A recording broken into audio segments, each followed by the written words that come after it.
This is one of the biggest pitfalls and biggest traps I've seen in 90% of video games. We don't know how to make games harder, and we don't know how to punish players. These are the things that we always get wrong. 9 out of 10, maybe 19 out of 20. 19 out of 20 games get this wrong. We don't know how to punish players, and we don't know how to create difficulty. What most games would do is I just make the game harder. Oh, you're playing a shooting game? Well, enemies are spongier, and you have less ammo. So you mean the shooting part's gonna feel worse, and I get to do less shooting. And we call it hard mode, right? We take away the things that are great. One of the things we did coach on Brotato, a little game that you might have heard of.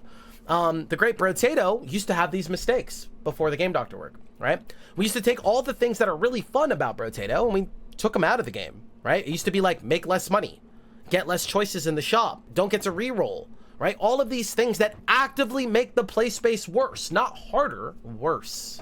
All the things that are great, we now are taking out. All the things that are really fun, we now we scrape from the game. And all games do this. You're like, oh, well, that seems very obvious. When you hear it, it's obvious. But we all do this. How many shooting games do you guys know where you have less ammo, it's more scarce, and enemies are just tankier? So everything just feels worse. So we worked on that. One of the things we did is make a more engaging hard mode instead of scraping what players love. That's what I love about this game. It's not just take on extra difficulty, it's making the play space more interesting. That's what works so beautifully. This is the best I've seen this year. So when you equip all of these parts and you're going for this run, not only do you have an increased debt that you need to make, so you need to play smarter, they play with the drawers. You now have items that you can hold or space that you can create to get free items. Because now you can see that all of a sudden the game is very interesting. Because now it's the surprise factor of what did I get? Check one. Who doesn't love that? Every time you open a drawer, it's like a loot box. What am I gonna get in there?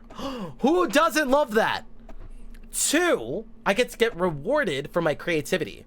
Because now it becomes, oh my god, what free items did I get? And can I utilize them? And how can I best utilize them?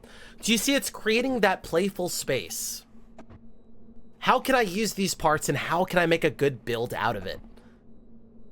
It's not plus 1% damage. It's not plus 5% this. It's new toys to play with. It's a surprise mechanic that works beautifully because it's going to help me with the directive. I need to learn how to use these things because I have a bigger debt to get to. So while the game is harder, I have more tools. Not behind the scenes. Not I make more money every spin. I have more tools to try to make a bigger debt. The whole play space is very organic. This blew me away.